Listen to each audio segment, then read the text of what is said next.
কেৱলেহে আয়ু ব্যৰ্থ হোৱে মাত্ৰ পৰম দুখক পাৱে, সেইমতে শ্ৰম কৰিলে জানিবা একোৱে সুখ নাপাৱে। মুকুন্দ পদক যিটোজনে ভজে যেনমতে সুখী হয়, একোৱে উপায় সিমত কৰিয়া নহিকে সুখী নিশ্চয়। আমাৰ প্ৰত্যেকজন মানুহৰ এটাই লক্ষ্য হৈছে আনন্দ প্ৰাপ্তি। আনন্দ পাবৰ কাৰণে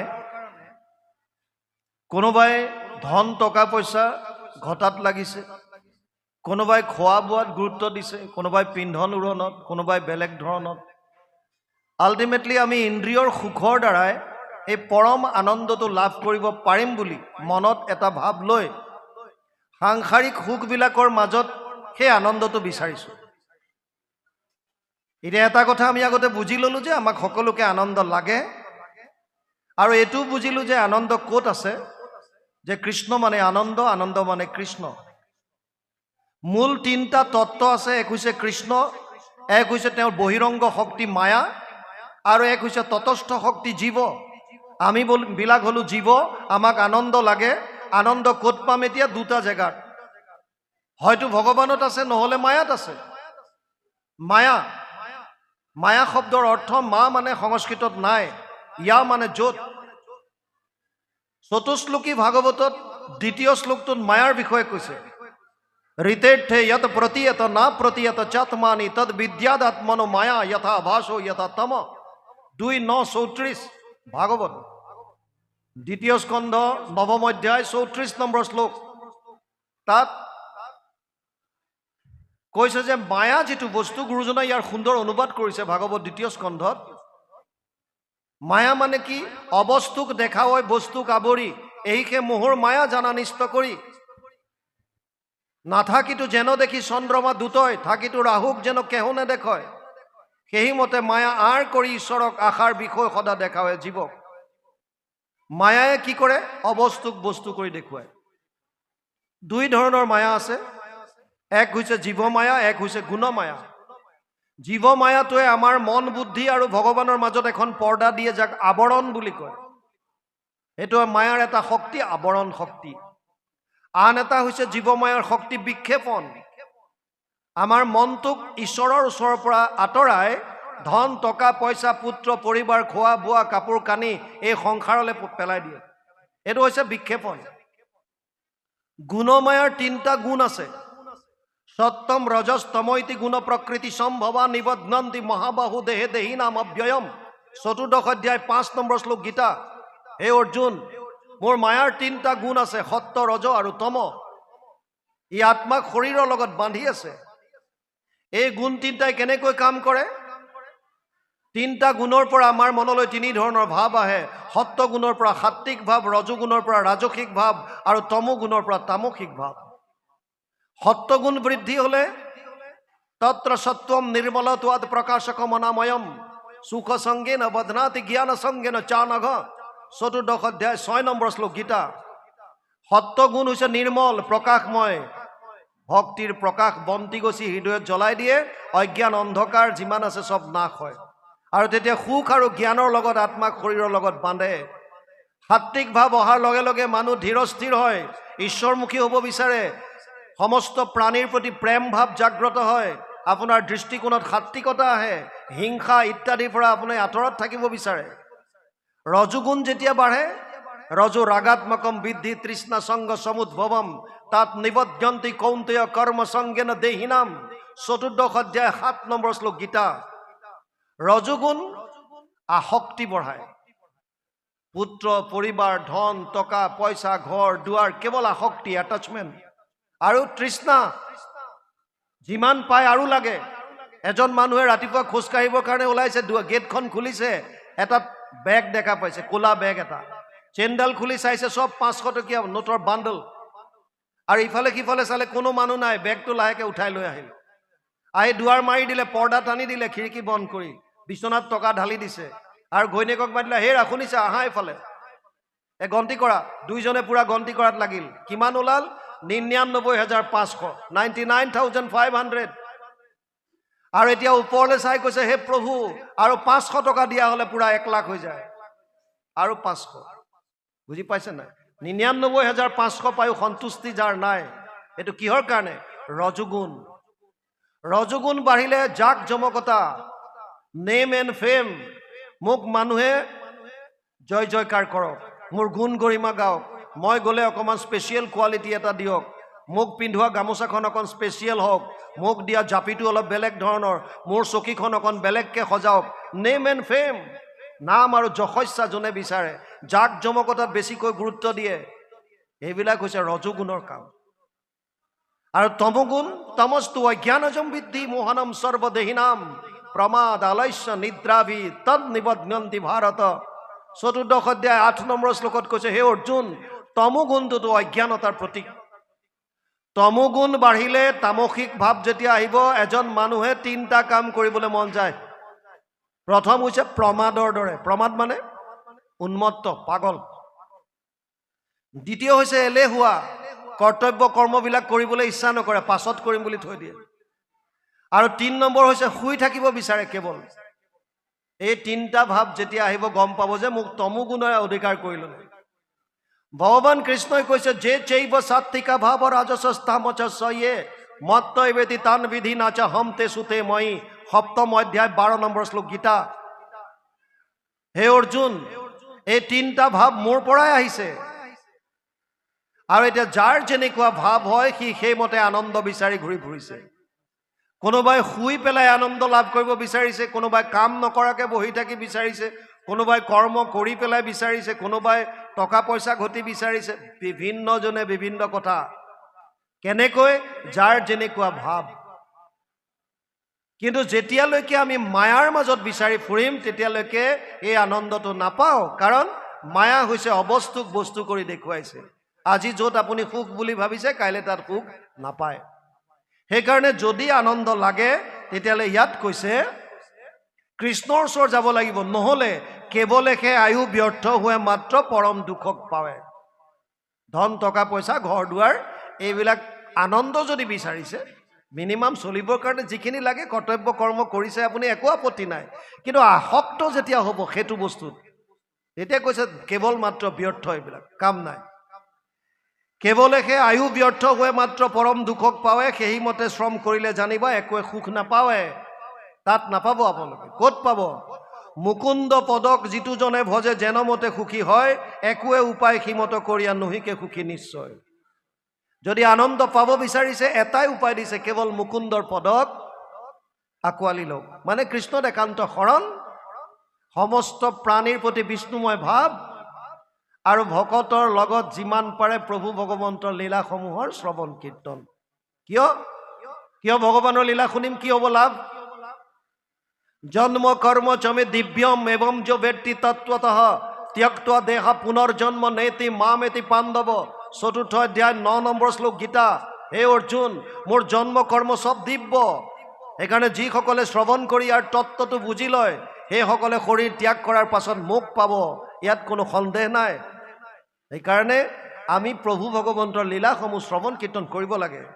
ইয়াতো কৈছে মুকুন্দ পদক যিটো জনে ভজে যেনমতে সুখী হয়, একোৱে উপায় সীমত কৰিয়া নহিকে সুখী নিশ্চয়। তাৰ পাছত কৈছে কেতিয়া কৰিব এইটো ভক্তি, কেতিয়া কৰিব? প্ৰহ্লাদে কৈছে, ঘোৰ সংসাৰক যাবে নতু পাৱে, শৰীৰ সুদৃঢ় থাকে, ভগৱন্ত পদ সেৱা কৰিবাক লাগে যত্ন কৰিবাকে। যেতিয়া শৰীৰ আপোনাৰ সুদৃঢ় হৈ আছে, আপুনি দেখা পায়, কাণেৰে শুনে, বহি থাকিব পাৰে, শৰীৰ একদম সুঠাম সুস্থ সবল, সেই সময়ৰ পৰা ঈশ্বৰ ভক্তি কৰক।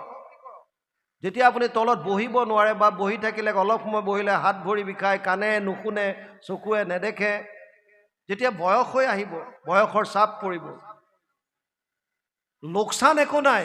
কিন্তু যিটো আনন্দ আপুনি বয়সৰ আৰম্ভণিত যিটো পাব, জীৱনটো আপুনি সুন্দৰ মাৰ্গ এটাত যেতিয়া কথাখিনি জানি লৈ আগবঢ়াই নিব পাৰিব, সেইটো বস্তু পিছত গম পালে নহ'ব ন। আপুনি যৌৱনটো ঘূৰাই আনিব নোৱাৰে, আগৰ দিনখিনি ঘূৰাই আনি আকৌ শুদ্ধ কৰিব নোৱাৰে। সেইকাৰণে জীৱনৰ আৰম্ভণিত এয়া জনাৰ কথা কৈ আছে। পুৰুষৰ আয়ু শতেক বৎসৰ অৰ্ধেক নিদ্ৰাতে যায়, কিছু ফল নাই ৰাত্ৰিত শয়ন কৰিয়া থাকে সদায়। ইয়াৰ কাৰণে ৰৈ থাকিও লাভ নাই। কিয়? পুৰুষৰ আয়ু শত বৰিষ সাক্ষাৎ, তাহাৰ অৰ্ধেক যায় বিফলে নিদ্ৰাত। প্ৰহ্লাদে কৈছে মানুহৰ আয়ুস কেৱল 100 বছৰ, তাৰ আধাটো শুই থাকোঁতে যায়। 50 বছৰ আমি টোপনি মাৰোঁ। আৰু 20 বৰিশ যায় বালক ক্ৰীড়াত, আৰু 20 যায় জৰা অৱস্থাত। 20 বছৰ খেলা ধূলা কৰি থাকোঁতে মাইনা সৰু হৈ আছে, গাত কথা লগা নাই, কৰিব লাহে লাহে ভক্তি। এতিয়া গুৰু গৃহত নোসোমাই, নালাগে সোমাব, ই সৰু হৈ আছে, অকণমান ডাঙৰ হ'লে যাব। বুজা নাই? এনেকৈ কৰি থাকোঁতে 20 বছৰ পাৰ হৈ গ'ল। আৰু বৃদ্ধ অৱস্থাত যাব নোৱাৰে, হাত ভৰিয়ে লগ নিদিয়া হ'ল, চকুৰে নেদেখা হ'ল, কাণে নুশুনা হ'ল। তেতিয়া তেনেকৈ 20 বছৰ জৰা অৱস্থাত গ'ল। থাকিল কিমান? 50 বছৰ শুওঁতে গ'ল, 20 বছৰ বাল্য অৱস্থাত গ'ল, 20 বছৰ বৃদ্ধ অৱস্থাত গ'ল, 50, 40, 90 থাকিল কিমান? 10 বছৰ। জীৱা অৱশেষ আয়ু থাকয় যুৱাত, সিও কামে ক্ৰোধে লোভে যায় অজ্ঞানত। লেঠা শেষ। সেইকাৰণে প্ৰহ্লাদে বৰ সুন্দৰভাৱে কৈছে, পুৰুষৰ আয়ু 100 বৎসৰ, অৰ্ধেক নিদ্ৰাতে যায়, কিছু ফল নাই ৰাত্ৰিত শয়ন কৰিয়া থাকে সদায়। বালক কালৰ পৰা জানা যায়, 20 বৰিশ মানে নানা ক্ৰীড়াৰত নুগুছে মনত, পুৰুষে তাক নাজানে। বালক কালৰ পৰা 20 বছৰ গুচি গ'ল। আয়ু ব্যৰ্থে যায়, যুৱা পাইলে আহি পাছৰো 20 যায়, অসমৰ্থ ভৈলে বল দূৰ গ'লে কিছু তাৰ ক্ষমা নাই। বৃদ্ধ বয়সতো আকৌ 20 বছৰ গ'ল, অসমৰ্থ হ'ল। তেতিয়া কি হ'ল?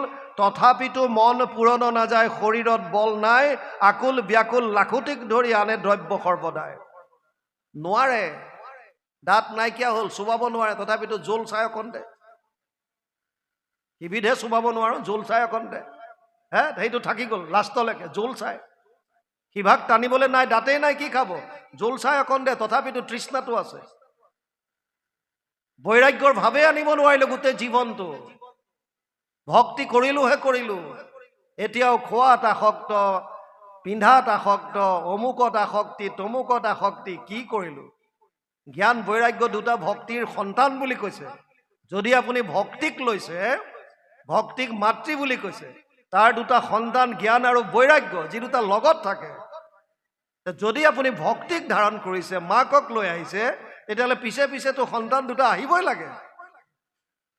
জ্ঞান আৰু বৈৰাগ্য ভক্তিৰ লগত থাকে, তাৰ মানে আমি ভক্তি ধাৰণ কৰিব পৰাই নাই।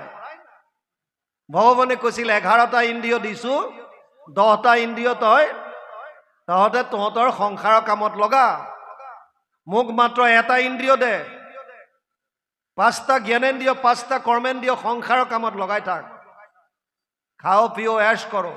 মোক এটা ইন্দ্ৰিয় দিবলৈ কৈছে, কোনটো? মন মনা ভৱ মদ ভক্ত মধ্যাজি মাম নমস্কৰো, মামে বৈশ্যসি সত্যম তে প্ৰতিজানে প্ৰিয়সীমে। 18 অধ্যায় 65 নম্বৰ শ্লোক গীতা। মাধৱ পুৰুষে অনুবাদ কৰিছে, মোতে মাত্ৰ সদা দিয়া মন, মোৰ ভক্ত হোৱা সৰ্বক্ষণ, মোকে পূজা মাত্ৰ, মোকে কৰা নমস্কাৰ। কহিলো তোমাতো সত্যবাণী, পাইবা সুখে মোক মহামানী, তুমি প্ৰিয়তম সুহৃদ সখী আমাৰ। মনটো বিচাৰিছিল ভগৱানে, আমি ইয়াৰ উল্টাটো কৰিলো। ইন্দ্ৰিয়ৰ দ্বাৰা ভক্তি কৰিলো, 45 মিনিট নামত বহি হাত চাপৰি বজালো, মুখেৰে গালো, কিন্তু ভাৱত একোৱেই নাই। উঠাৰ লগে লগে কোনোবাই বিচাৰিছে চাধা এখন মাৰ, কোনোবাই তামোলান, কোনোবাই কিবা হাঁহি খিকিন্দালি। 45 মিনিট ঈশ্বৰৰ নাম লোৱাৰ পাছত প্ৰভাৱ নাই শৰীৰত। কিয়? ভাৱ অহা নাই, ভাৱ।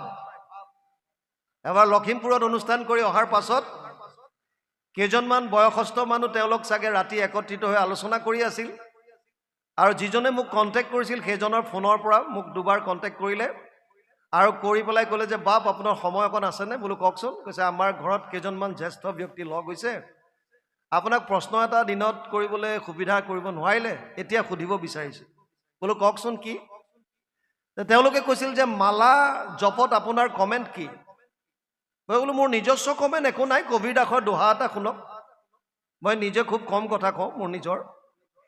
কবিৰ দাসে কি কৈছে সেইটোকে শুনক। বোলে কওক। মই ক'লো মালা তো কৰ্মে ফিৰে, জীৱ ফিৰে মুহ মাহি, মন বেচাৰা চৌধি ফিৰে, এশ সুমিৰণ নাহি। মালাডাল লৈ পেলাই হাতত আমি হাতেৰে কৰি থাকিলো, মালাটো কৰ্মে ফিৰে, জীৱ ফিৰে মুহ মাহি, জীৱৰ ভিতৰত আমি ৰাম ৰাম ৰাম ৰাম ৰাম ৰাম ৰাম ৰাম কৈ আছো, কিন্তু মনটোৱে যদি কাৰ ঘৰলৈ কোন আহিছে, ক'ত কি হৈছে, কোনে কি কৰিছে, এইবিলাক যদি চিন্তা কৰি থাকে, তেনেকৈ ঈশ্বৰ চিন্তা হ'ব নেকি? ভাৱগ্ৰাহী জনাৰ্দন। ভক্তি মাৰ্গৰ মূল বস্তু হৈছে ভাৱ। কৰ্ম আপুনি এটাই কৰিছে, ভাৱ কি? এগৰাকী বুঢ়ী মানুহে নাতিটোৰ কাৰণে ৰুটি মাৰিছে, ভাৱ মমতা। গাঁৱৰ কেইজনমান কাষৰ এগৰাকী মানুহ আহি পেলাই ক'লে, আইতা আমাৰ ছোৱালীজনী চাবলৈ কাইলৈ 10-15 জন মানুহ আহিব, আপুনি ৰুটি 100খন বনাই দিব লাগে, 5 টকাকে দিম। আইগৰাকীয়ে ধুনীয়া ৰুটি মাৰে, গোল গোল ধুনীয়া, আৰু 5 টকাকে দিব বুলি ক'লে। সেইদিনাও ৰুটি মাৰিছে। ভাৱটো কি? এখনত 5 টকা, তাৰমানে 100খন মাৰি দিম, 500 টকা পাম। বুজি পাইছে নাই? ৰুটিটো একেই বেলি আছে। কেইদিনমানৰ পাছত গাঁৱৰ যুৱক কেইজনমান আহি কৈছে, আইতা ভাগৱত পাঠ কৰিম বুলি ভাবিছোঁ, ভকত বহুত আহিব দূৰ দূৰৰ পৰা, গতিকে আপুনি সুন্দৰ ৰুটি বেলি দিয়ে, সেইদিনা কিন্তু আমাক ৰুটি বেলি দিব লাগিব। আৰু সেইদিনাও আইগৰাকীয়ে ৰুটি মাৰিছে। ভাৱটো কি তেতিয়া? সেৱা ভাৱ। ফলটো এতিয়া কোনে কোনটো পাব? কামটো এটাই কৰিছে, ৰুটি নাতিটোৰ কাৰণেও মাৰিছে, ৰুটি কাষৰ মানুহ ঘৰৰ কাৰণেও মাৰিছে, ৰুটি সমাজৰ কাৰণেও মাৰিছে। কৰ্ম যদিও এটা, ফলটো 3 ধৰণৰ আহিব। ভাৱ যিটো সেৱা ভাৱত কৰিছে তাৰ ফলটো উত্তম। বুজি পালেনে নাই? কৰ্মটো আপুনি কৰি আছে, ইন্দ্ৰিয়ৰ দ্বাৰা কৰ্ম কৰি আছে, ভাৱত কি আছে? সেইকাৰণে ভক্তিকো ভাৱত ভাগ কৰিছে নহয় কপিল, আপুনি ভক্তি যুগত পাব 3য় স্কন্ধত। ভক্তিকো 3 ভাগ কৰিছে, সাত্বিক ভক্তি, ৰাজসিক ভক্তি, তামসিক ভক্তি, আৰু এটা নিষ্কাম ভক্তি। আকৌ সেই সকাম ভক্তি 3টাৰ আকৌ 3টা ভাগ কৰিছে, উত্তম, মধ্যম, কনিষ্ঠ। আকৌ সিহঁতৰ 9বিধকে সাধন দি পেলাই 81 বিধ ভক্তি বুজাইছে কপিলে। গতিকে কেৱল ভাৱৰ ওপৰত, ভাৱ। সেইকাৰণে ভগৱানে কৈছে মনটো মোক দে, কিন্তু আমি মনটো নিদি ইন্দ্ৰিয়ৰ দ্বাৰা কৰিছোঁ। ইয়াত এতিয়া কৈছে শেষ সময়ত আমাৰ কি অৱস্থা হয়গৈ? বলৱন্ত কাল তাহাক পুৰিবে নপাৰ একো কালে, শিশৱ বৎসৰ এই মতে যায় বিষয় মিছা জঞ্জালে। আৰু শেষ অৱস্থাত কেনেকুৱা হয়গৈ? চক্ষুও নমনে, কাণে নুশুনয়, তথাপি তৃষ্ণা বিস্তৰ, সেইমতে সিটো গলি পচি যায় অধম পাপী বৰ্বৰ। চকুৱে যেতিয়া নেদেখা হ'ব, কাণে নুশুনা হ'ব, তথাপিও তৃষ্ণা আৰু বাঢ়ি যাব, আৰু লাগে আৰু লাগে। সেইকাৰণে কৈছে সেইমতে সিটো গলি পচি যায় অধম পাপী বৰ্বৰ। বুলিবা যৌৱন কাল মানে এইটো বিষয় ভোগ কৰিব, বৃদ্ধকাল ভৰিলে বিৰকত হৈ পাছতো মুখ্য সাধিব। যদি প্ৰহ্লাদে প্ৰশ্ন কৰিছে, যদি কোনোবাই ভাবে যে যৌৱন কালটো আমি বিষয় ভোগ কৰোঁ, আৰু যেতিয়া বৃদ্ধকাল আহিব তেতিয়া ঈশ্বৰ চিন্তা কৰিম, এইটো অসম্ভৱ, অসম্ভৱ। আপুনি সৰু কালিৰ পৰা যিটো অভ্যাসত পৰিণত কৰিব, পিছৰ কাললৈ সেইটোৱে আহিব। সেইকাৰণে অভ্যাসটো সৰু কালিৰ পৰা এটাই কৰিব দিছে, কৃষ্ণত একান্ত ভক্তি। আৰু প্ৰহ্লাদৰ মূল বস্তুটো সেইখিনিয়ে আছিল। বাপ বন্ধ ভাই মাতৃ সমস্ত যথেষ্ট সময় হ'ল। আপোনালোকে যদি আদেশ দিয়ে, ইয়াত এজন বেলেগ পাঠক আহিব, পাঠ চলি থাকিব। আমি যিহেতুকে বিশ্বনাথ চাৰিআলিলৈ যামগৈ, বহুত সময় বহিলোঁ, 3.5 ঘণ্টা 4 ঘণ্টা সময় বহিলোঁ আপোনালোকৰ লগত। আপোনালোকে ইমান শ্ৰদ্ধা সহকাৰে শুনিছে, সেইকাৰণে ভাল লাগিছে। প্ৰহ্লাদে যিখিনি উপদেশ দিছে তাৰ অকণমানো যদি আমি ল'ব পাৰোঁ, আমি যদি উপলব্ধি কৰোঁ যে এই শৰীৰটো কিমান দুৰ্লভ, মই পাইছোঁ, গতিকে ইয়াক মই বেয়া কামত নলগাই ভাল কামত লগাওঁ। মই যদি কাৰোবাৰ কিবা অকণমান উপকাৰ কৰিব পৰা নাই, বাদ দিয়ক, অপকাৰ নকৰাকৈ যদি থাকিব পাৰোঁ, মই পুণ্য কৰিব পৰা নাই, বাদ দিয়ক, পাপ নকৰাকৈ যদি থাকিব পাৰোঁ। বুজি পাইছেনে? মই কাৰো উপকাৰ কৰিব পৰা নাই, একো নাই, আপুনি কৰিব পৰা নাই, একো নাই, সংসাৰ চলি থাকিব, কিন্তু কাৰো অপকাৰটো নকৰিব। চেষ্টা কৰিব লাগে যাতে মোৰ দ্বাৰা কোনো প্ৰাণীয়ে যাতে মনত আঘাত পাব নালাগে, এইটো আমি চেষ্টা কৰিব লাগে।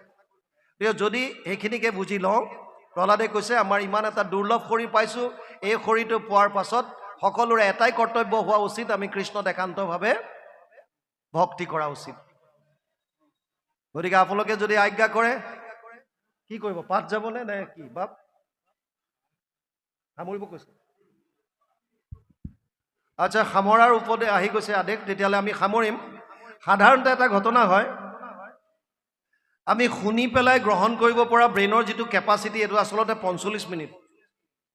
এইটো একদম বিজ্ঞানসন্মত এটা বস্তু।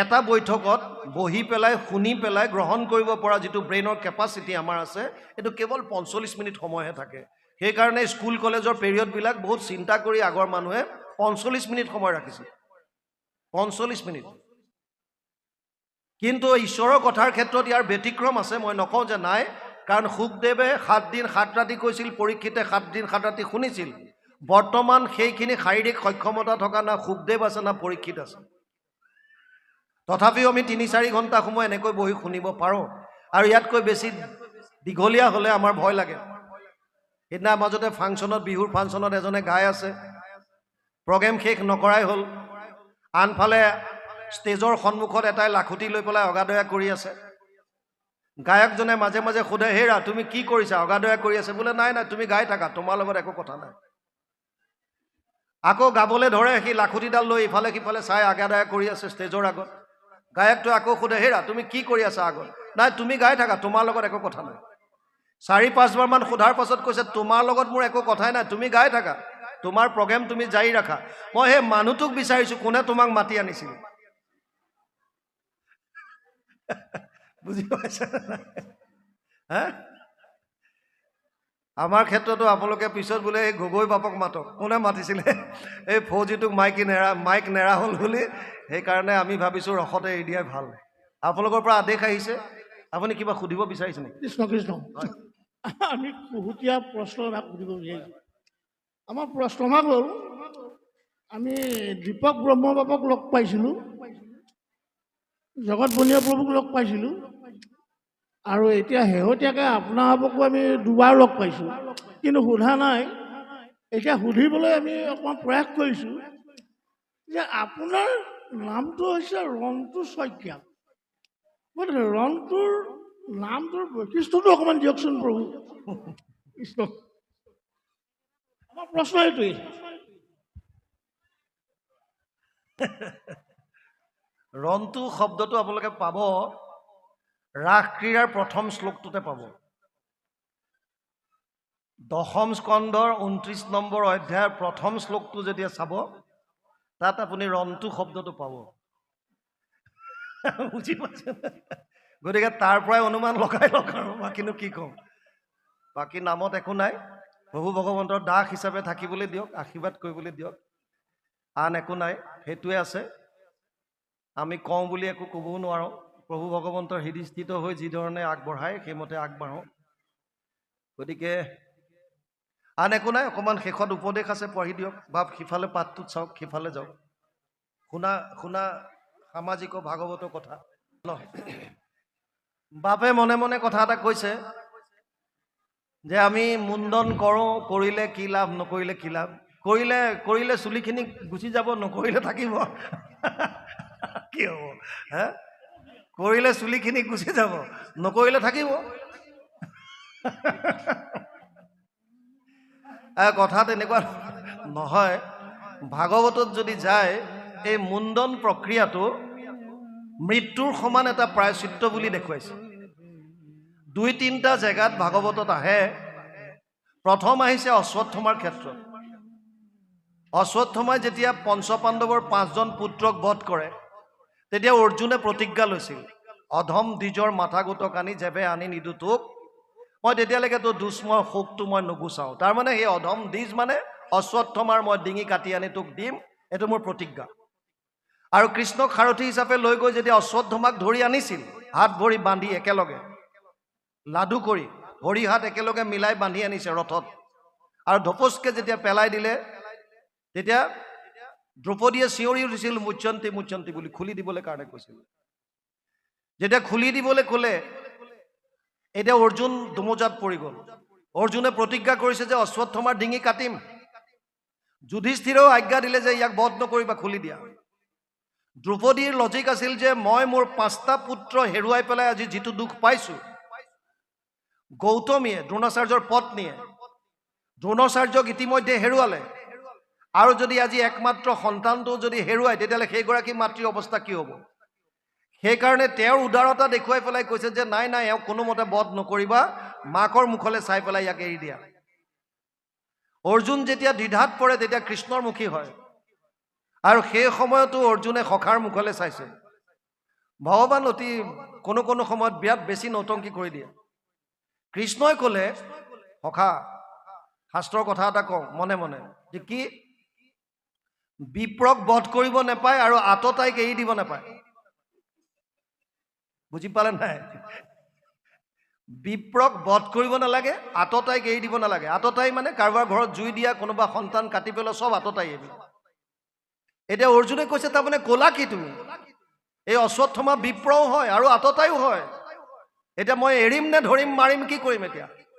আৰু তাৰ পাছত তেতিয়া তেওঁ মনত চিন্তা কৰি পালে কি, যে মোৰ প্ৰতিজ্ঞাও য'ত থাকিব আৰু য'ত ইয়াৰ বধো নহ'ব, তেনেকুৱা এটা উপায় উলিয়ালে, মুণ্ডন।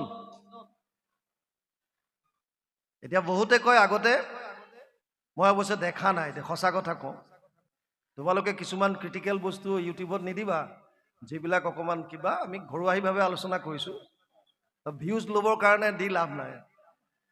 আগতে বোলে কলহ এটাত মাক বাপেকৰ নাম লিখাই পেলাই গৈ পেলাই মাৰ মাৰি দিয়ে। মই নাজানো, মই দেখা নাই, কি কাৰণ আমি জন্মৰ পৰা যিটো পাইছোঁ, আমাৰ সম্পূৰ্ণৰূপে 100% আমাৰ গাঁৱৰ মানুহ চব এক শৰণত আছে। আমি সৰুৰে পৰা এটা পৰিৱেশে পাইছোঁ, কেৱল গুৰুজনা। বেলেগ আমাৰ গাঁৱত কোনো নাই, কোনো এঘৰ নাই, চব শ্ৰীমন্ত শংকৰদেৱ সংঘৰ সংগী। সংগঠন এটা, প্ৰাথমিক এখন, এটা খেল, গতিকে কোনো খেলি মেলি নাই। সেইকাৰণে আমি এইবিলাক বস্তু পোৱা নাই, কিন্তু শুনিছোঁ যেনেকৈ কলহত বোলে লিখাই লয়, পানীত লৈ গৈ মাৰ মাৰি পেলাই ভাঙি দিয়ে। তাৰ পাছত সেইটো যে এটা শাস্তি হৈ গ'ল নে নাই, এটা অপৰাধ হ'ল নে নাই, সেইটো কাৰণে বোলে পিছত নহয়, সেইটো এটা হৈ যোৱাৰ কাৰণে মুণ্ডন কৰি পেলাই, তাৰমানে কাৰণ অপৰাধী হ'ল, হত্যাৰ অপৰাধী কাৰণে প্ৰায়শ্চিত্তৰ কাৰণে মুণ্ডন কৰায়। বুজি পাইছেনে? আকৌ কিছুমান আপুনি এতিয়াৰ লজিক চাওক, যেতিয়া ইন্দিৰা গান্ধীৰ মৃত্যু হ'ল, তেতিয়া ৰাজীৱ গান্ধীয়ে কিন্তু মুণ্ডন কৰা নাই। বুজি পাইছে নাই? শচীন তেণ্ডুলকাৰৰ দেউতাক ঢুকাওঁতেও সেই সময়ত যিটো পেপাৰ পত্ৰ আমি পাইছিলোঁ, মাক নে দেউতাক কোন আছিল, তেওঁ তেতিয়াও কিন্তু মুণ্ডন কৰা নাই। কিয়? এনেকুৱা বোলে উপায় আছে যে যদি কিবা কাৰণত তেওঁ মুণ্ডন কৰিব নিবিচাৰে, তেতিয়াহ'লে কিবা অৰ্থৰ প্ৰায়শ্চিত্ত দিলে হ'ল আৰু। যদি তেনেকুৱা আছে, তেতিয়া কিয় কৰিব লাগে? বুজি পাইছে নাই? বুজি পাইছেনে? সেইকাৰণে আপুনি সেইটো পাব, ৰুক্মবীৰৰ ক্ষেত্ৰত পাব, ভগৱান কৃষ্ণই প্ৰতিজ্ঞা কৰিছিল যে ৰুক্মিণীক হৰণ কৰি আনোতে ৰুক্মক বধ কৰিব, আৰু কৰিবৰ কাৰণে তেওঁ যেতিয়া ৰেডি হ'ল, তেতিয়া ৰুক্মিণীয়ে ভৰিত ধৰিলে যে, হে স্বামী, মোৰ এই বিবাহৰ সময়ত বা মোক হৰণ কৰি অনাৰ সময়ত যদি মোৰ দাদাক মৃত্যুদান দিয়া, তেতিয়াহ'লে এইটো সমাজত চিৰদিনলৈ মোৰ এটা থাকি যাব। সেইকাৰণে মই তোমাক অনুৰোধ কৰিছোঁ, এটলিষ্ট এই সময়ত তুমি মোৰ দাদাক বধ নকৰিবা। আৰু তেতিয়াও ভগৱান কৃষ্ণই চক্ৰৰ দ্বাৰা তেওঁক মুণ্ডন কৰি এৰি দিয়ে। বুজি পাইছেনে? গতিকে তেনেকুৱা কিছুমান শাস্ত্ৰত আছে, যিসকলে কৰিছে তেওঁলোকে কোনো শাস্ত্ৰত পাইছে কৰিব লাগে। মই প্ৰথমে আলোচনা কৰিছোঁ, যোনে যোন শাস্ত্ৰ পঢ়িছে সেই শাস্ত্ৰৰ মতে চলিছে। গতিকে আমি কাকো নিন্দা কৰিব নাপায়, যোনে যেনেকৈ চলিছে তেওঁলোকৰ মতে চলিছে। আমি এনেকৈ পাইছোঁ, এনেকৈ ভাবিছোঁ, সৰুৰে পৰা জন্মৰ পৰা তেনেকৈ পাইছোঁ, গতিকে আমি তেনেকৈ চলিছোঁ। আৰু কিবাটো নাই নহয়। বেছি নুসুধিব, নহ'লে ভয় লাগে আৰু, ফৌজি মানুহ।